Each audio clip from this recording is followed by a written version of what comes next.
Assalamu alaikum, peace and blessings be upon you, and welcome to Eye on Islam, the show where we look at current affairs through an Islamic lens. The world has been left in shock at the sudden martyrdom of the Iranian President Ayatollah Ibrahim Raeisi, who died with his accompanying delegation in a helicopter crash. And despite this heavy news, Ayatollah Khamenei has also assured the nation that there will be no disruption to the work of the country or Iran's foreign policy. The cabinet has also issued a statement announcing an election to be held within 50 days to ensure continued democratic rule. With Iran in mourning and millions of people having taken part in the massive funeral processions honoring their chosen leader, a man that represented them and the values of Islam, condolences for the Iranian nation from across the world have been shared by world leaders, while countries like Syria, Lebanon, Iraq, India, Pakistan, Tajikistan, Turkey, Cuba, and Sri Lanka announced national mourning throughout their respective countries. In this week's show, we'll be exploring the life and contributions of Ayatollah President Raeisi, a man who dedicated his life to the protection of our faith on the international stage, as well as the revolutionary spirit against imperialism. Known as the servant of Imam al-Rida for his devotion and work as a caretaker of the holy shrine in Mashhad, his hometown, we look now at his life and how he came to be the man that the free-thinking people of the world honor. Ibrahim Raeisi was born in December 1960 in the city of Mashhad into a family of clerics. Following in his father's footsteps, he too went on to study at the Islamic Seminary of Qom at a crucial time, where the seminaries became the vessels of resistance to the Western-backed Pahlavi regime.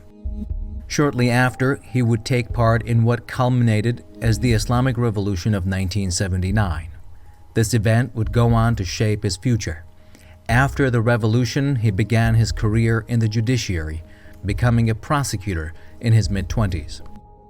He moved quickly up the ranks, taking on high-level positions such as prosecutor of Tehran in 1985, head of the General Inspection Organization, and deputy chief of justice, which he held for a decade up until 2014. He was then appointed as Iran's Attorney General, which he held for 2 years.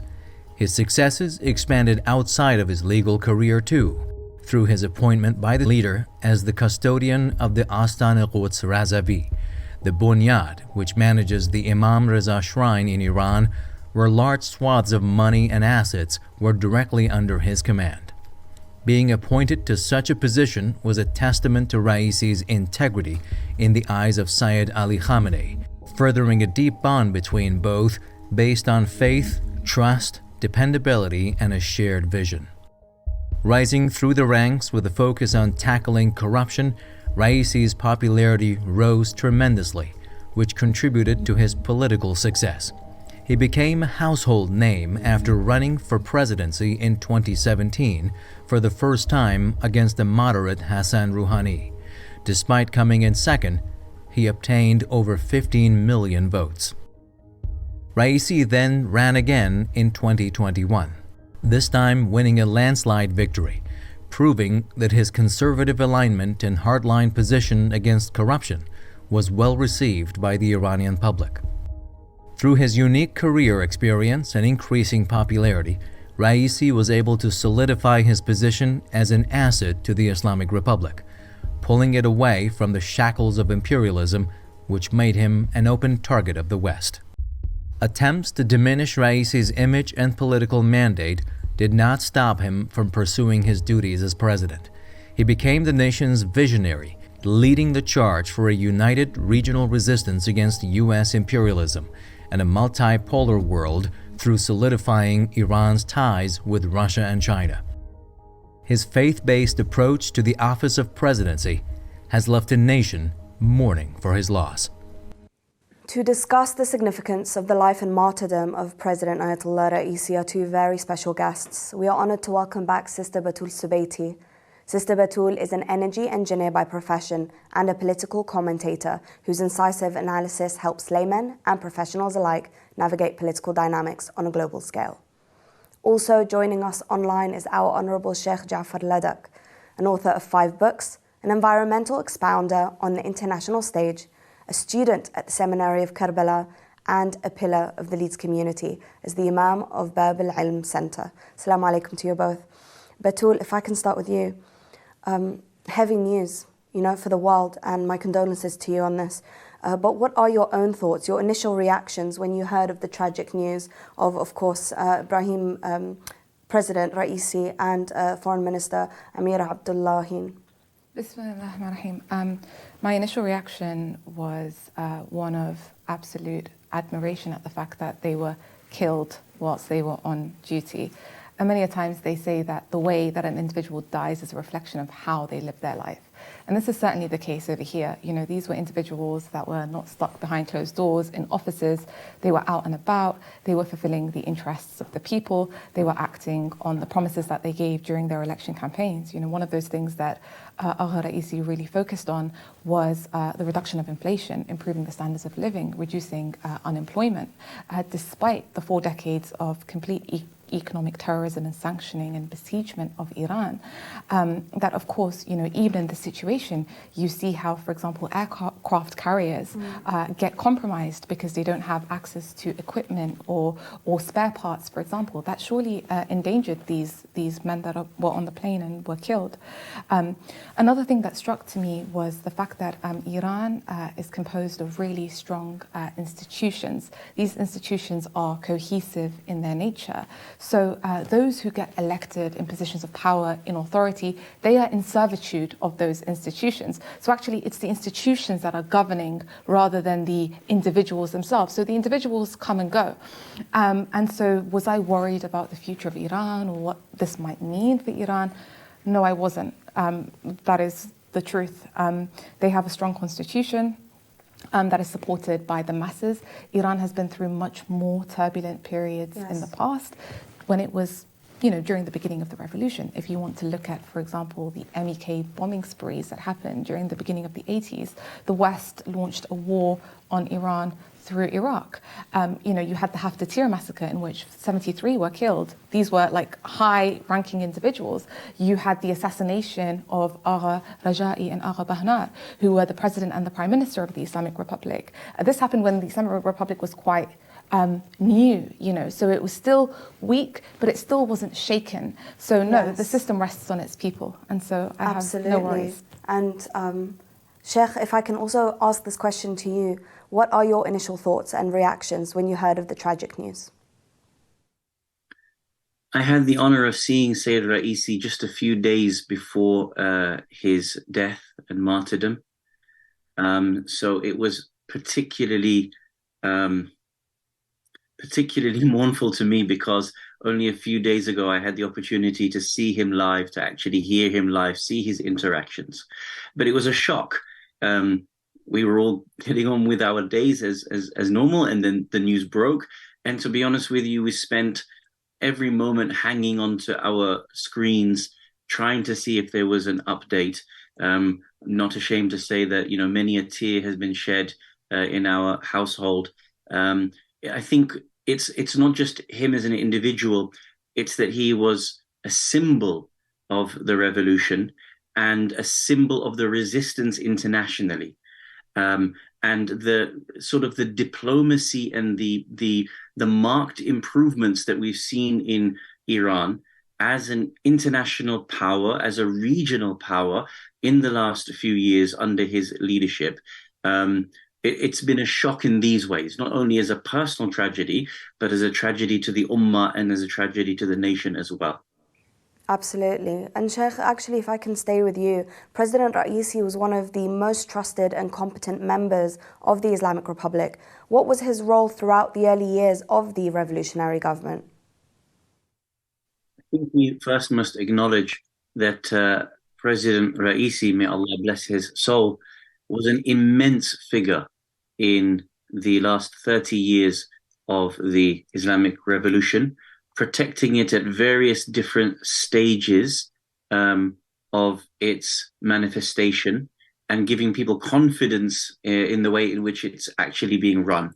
So, for example, we know quite early on in his services to the nation, after graduating from the Islamic seminaries, he was a prosecutor Deputy Chief Prosecutor, Attorney General, Chief Justice.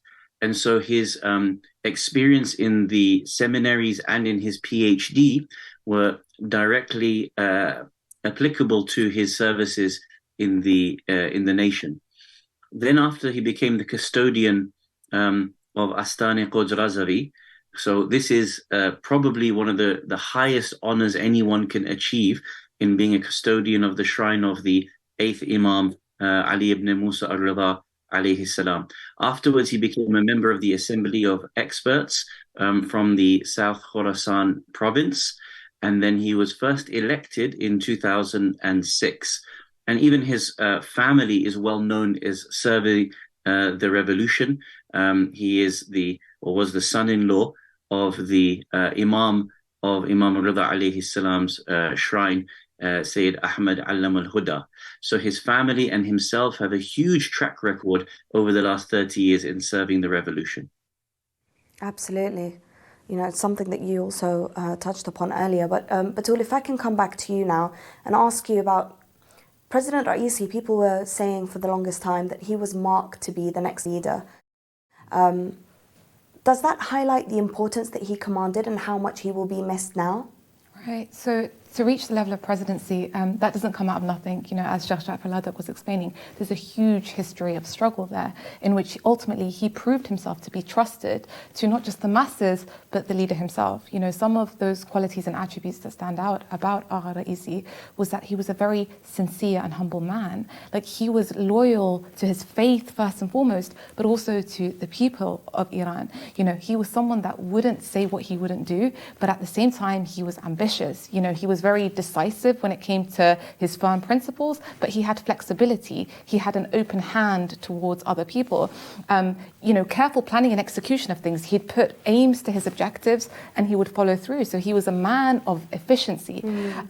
Those were attributes that stood out about him. And if you look at actually the way that he brought Iran out, you know, the aspects that he focused on was, for example, building a resistance economy, receiving zero support from the outside world, you know, making that the place that you start from. You know, for example, the unity of the fronts, the coordination of the resistance axis during the Al-Aqsa flood. You know, we've seen this under Agha Raeisi's tenure. You know, the striking of the Israeli occupation entity, that huge show of excellence, the slap on the face of the occupation entity, that happened under Agha Raeisi. If you see, there was a huge emphasis on building security pacts with the neighboring regional countries as well. So, for example, it was under Raeisi that Saudi Arabia and the Iranian rapprochement happened. You see, even countries like Pakistan, you know, it hasn't even been 1 month since Agha Raeisi returned back from Pakistan. So even countries where Iran doesn't see eye to eye in all policies, like Pakistan and Turkey, there's been huge efforts to build friendly relations and ties in the region, not only to strengthen the region, but to also weaken the American imperialist tentacle in the region. Now, just very quickly, in terms of the succession of Ayatollah al-Khamenei, you know, the enemy media likes to project this idea of like this vying for power between Agha Raeisi and like the children of Ayatollah al-Khamenei. Firstly, you know, Ayatollah Khamenei would not allow his children to come into positions of power. That just needs to be clarified. Imam Khomeini actually didn't allow any of his kids to be in political positions. But number two, you know, you have an assembly of experts who, they are 88 mujtahids, they are elected by the people. They amongst themselves choose who they think is the most competent and suitable leader who fits the criteria when the time is fit. So no one can speculate beforehand and say whether Agha Raeisi was the most befitting, because we don't know. That happens in its own time. Yes, and it's the tool of the West to get us to think about things like this when we should actually be focusing on attacking the enemy. President Raeisi, we know, embodied many core values to his nation. He was a symbol of faith, as Batul mentioned, as well as a dignified and honourable diplomat. We take now a look at the legacy that he left behind in his role as president. Ibrahim Raisi's tenure marked a new era for Iranian politics. It was a departure from an approach of compromise embodied by deals like the JCPOA and towards one of self-sufficiency and protection of Iran's national interests. Internally, the president centered his efforts around combating corruption and revitalizing the economy to navigate around US-led sanctions designed to cripple the nation. His tenure saw the enactment of laws to protect women from domestic violence, a decrease in inflation rates through boosting production, and a decrease in unemployment which showed his commitment to the youth by alleviating their concerns, as well as his deep understanding of their importance in becoming the driving force behind Iran's economy. Raisi extended this approach of self-sufficiency beyond borders as he prioritized strengthening countries in the global South and West Asian region so that they could withstand the pressure of US interventionism.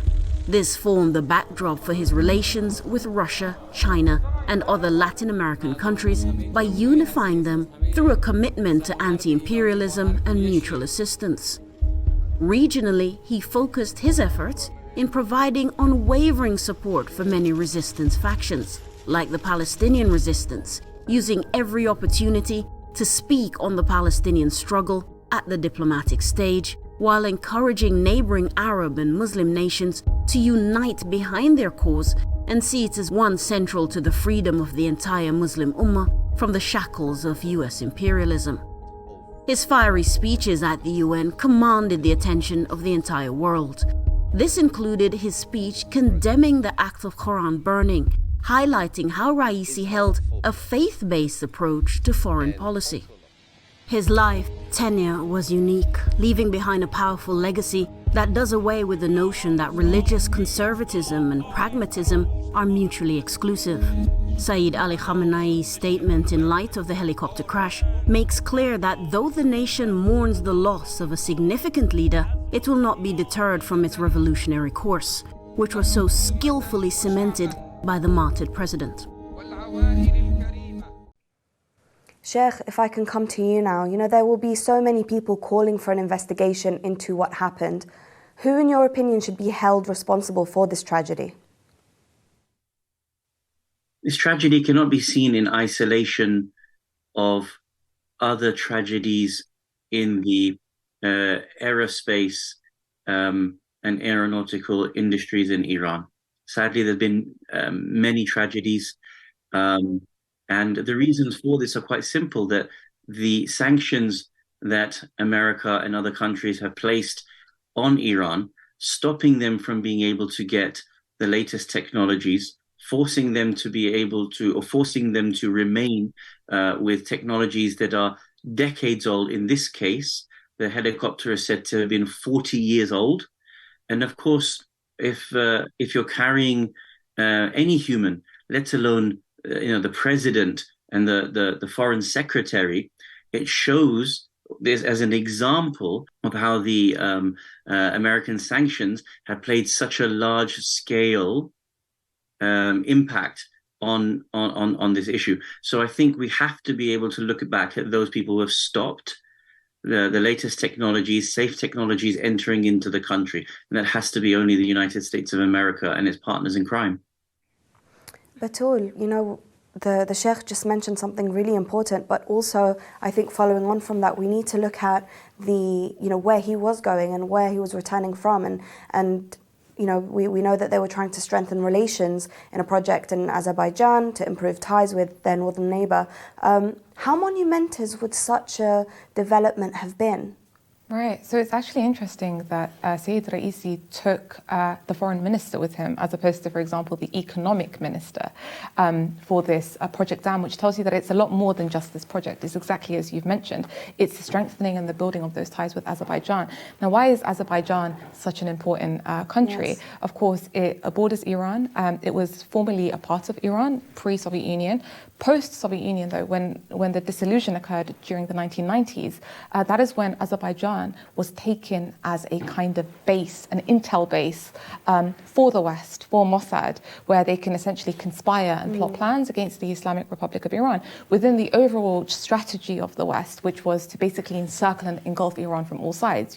So for example, during the War of Terror years, they sent their troops to Pakistan, they occupied Afghanistan, they occupied Iraq. The idea was to encircle the the Islamic Republic. So the trajectory of Agha Raeisi, as we're talking of, is basically to strengthen the security of the region, is to reduce the rate of infiltration and terrorism, and a part of that is to create that kind of synchronization and that harmony with the neighbors to also weaken American hegemony within the region. So that was the direction that Agha Raeisi took, and he was, so to speak, diffusing the kind of tensions that the West has sought to stoke for the longest time in this region. Because if you look at who the Adharis are, ethnically speaking, religiously speaking, even in terms of sect, the majority of Azerbaijan are Shia Muslims. There's an overlap and an intertwine with the Islamic Republic of Iran, but unfortunately, the West, as part of their divide and conquer strategy, is to sow those seeds of sedition. So it's a part of diffusing those Western projects and plans for the region, which was the overall direction and trajectory which someone like Agha Raeisi took. Absolutely. And Sheikh, if I can come back to you now, can you speak on the successes of President Raisi's tenure in Iran, successfully propping up the axes of resistance, with the help of relations such as the ones that they were trying to build with Azerbaijan? Over the last few years, we've seen that under his leadership, Iran has not just focused as an ideology on the JCPOA through negotiations, as with maybe the previous leadership. Rather, it's actually seeing itself through the lens of it being a power that it is. And I think the way in which it's treated the negotiations with JCPOA has actually shifted the entire dynamic of Iran as a regional power. And not only have they sought to be able to free themselves from the shackles of the sanctions and move in a different way with their with the negotiations, I think that's resonated across the region. And under this particular leadership, you've seen that other countries have decided to demonstrate their independence as well. And I think you can see that in the movement of Yemen, you can see that in the movement of Palestine, even in some cases with Iraq as well. And then I think in terms of the resistance and sort of indemnifying this, you've seen the projects of joining BRICS and the Shanghai Cooperation Organization, the SCO. And I think that these things have been part of the hallmarks of the resistance growing to another phase. That it's not about slogans, it's not about soft power, but actually now it's talking about being a dominating force on the world stage. Now, what this has done has actually placed the ball no longer in the court of Iran, but actually in the court of others. What I mean by that is that now as Iran begins to show its power and its might and its authority, it now says to other nations, you choose which side you want to be on. We've joined BRICS. Where do you want to be? Or we are supporting the resistance in this way. Where do you see yourself? And I think you've seen that with particularly with President Raisi's trips to places like Pakistan, Turkey, and over this last few days to Azerbaijan as well. Because Azerbaijan's previous track record with its proximity to Israel and their leadership openly saying that they support American sanctions, you can actually see that all of these things are slowly starting to unravel, slowly starting to change. And I think that was greatly accomplished by President Raisi's tenure in charge. And Sheikh, going forward, what do you envisage happening in terms of the election of the new president? Who could fill the shoes of such a towering personality? I don't think we can, at the moment, fill the shoes of President Raisi. I think he was a symbol and a figure that was even being spoken about for even higher positions within the revolution, if that's possible. There's one candidate who I enjoy listening to him and reading about him and reading his books, and that is the candidate Saeed Jalili. So in the last election cycle, he was one of the candidates and actually pulled out in support of President Raisi. So it may be someone of that nature or dynamic character who has a good track record within the revolution and has shown a lot of political capability as well that would be needed to push on after the great achievements that have been made in this leadership's tenure.